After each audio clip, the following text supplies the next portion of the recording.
गौतम अडानी और मुकेश अंबानी में से है कौन बेस्ट, कौन अपने पैसों से इंडिया पर राज कर रहा है और किसके खर्चे हैं ज्यादा। चलिए जानते हैं इस वीडियो में। मुकेश अंबानी आज जिन बिजनेसेस के बल पर इस मुकाम पर पहुंचे हैं, उनका पूरा हक उनके बाप धीरूभाई अंबानी को जाता है। उन्होंने थोड़े थोड़े पैसे जमा करके रिलायंस कमर्शियल कॉरपोरेशन को शुरू किया था, जिसमें मसालों और धागों का कारोबार होता था। इस बिजनेस से जब उन्हें फायदा होने लगा तब वो कपड़ों के बिजनेस में भी कूद गए और उन्होंने विमल नाम से अपना खुद का कपड़े का ब्रांड शुरू किया, जो इस वक्त कुछ खास चल नहीं पाया।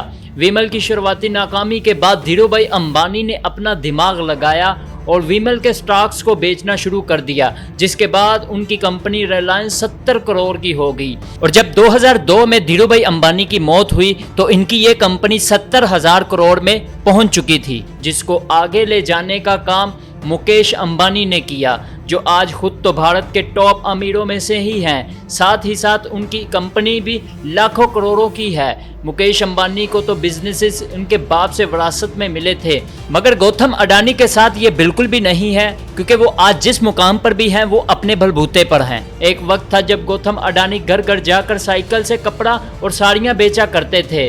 तब इनकी उम्र महज 16 साल रही है और इसके बाद महज 30 से 35 सालों में इन्होंने इतना बड़ा नेटवर्क खड़ा कर दिया। बहुत कम लोग ये बात जानते हैं कि गौतम अडानी के पास इतना भी पैसा नहीं था कि वो खुद की एक बाइक खरीद सकें, और ऐसे में वो अपने दोस्त के स्कूटर के पीछे बैठकर सफ़र किया करते थे।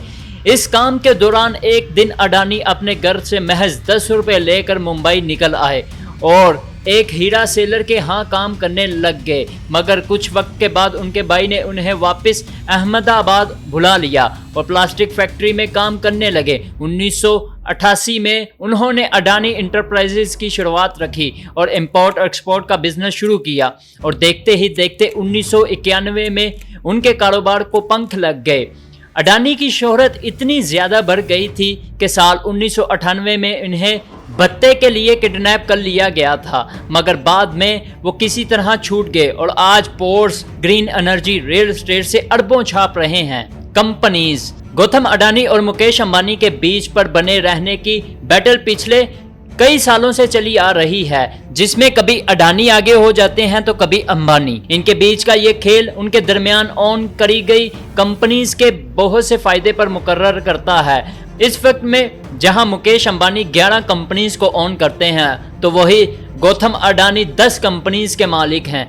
एजुकेशन मुकेश अंबानी अच्छे खासे पढ़े लिखे इंसान हैं, मतलब उन्होंने यूनिवर्सिटी ऑफ बम्बई से केमिकल इंजीनियरिंग तो कर रखी ही है, साथ ही साथ उन्हें स्टैनफोर्ड यूनिवर्सिटी से बिजनेस एडमिनिस्ट्रेशन में मास्टर डिग्री भी की है। हालांकि जब बात गौतम अडानी की आती है तो वो ज़्यादा पढ़े लिखे नहीं हैं, और सबसे हैरानी की बात यह है कि उनके पास ग्रेजुएशन तक की डिग्री नहीं है, क्योंकि ज़्यादा तंगी की वजह से उन्होंने गुजरात यूनिवर्सिटी में कॉमर्स की पढ़ाई को सेकेंड ईयर में ही छोड़ दिया था। मनी मुकेश अंबानी और गौतम अडानी की पैसों की बात करें तो फिलहाल मुकेश अंबानी के पास 108 बिलियन डॉलर हैं और गौतम अडानी के पास अगर देखा जाए तो 100 बिलियन डॉलर की नेटवर्क रखते हैं। एक वक्त था जब पैसों के मामले में अडानी अंबानी से भी बहुत आगे थे, मगर हिंडनबर्ग रिपोर्ट की वजह से अडानी को तगड़ा नुकसान हो गया था और इन पैसों में गिरावट आ गई थी, जिसके बाद से ही मुकेश अंबानी पैसों की रेस में अडानी से आगे चले जा रहे हैं। लाइफस्टाइल अब भले ही इन दोनों लोगों के पास लगभग एक जैसा पैसा क्यों ना हो, पर जब बात लग्जरी लाइफस्टाइल की आती है तो मुकेश अंबानी इस मामले में गौतम अडानी से कोसों आगे हैं। मुकेश अंबानी भारत के सबसे महंगे और सबसे बड़े घर एंटीलिया में रहते हैं और इस घर की कीमत करीबन 15,000 करोड़ के आसपास है, जबकि गौतम अडानी दिल्ली में 400 करोड़ के ल्यूटन हाउस में रहते हैं, जो बड़ा लग्जरी तो है ही, मगर इतना नहीं जितना मुकेश अंबानी का है। ये सब पॉइंट्स आपके सामने हैं। अब आप ही बताएं कि कौन आगे है और कौन पीछे।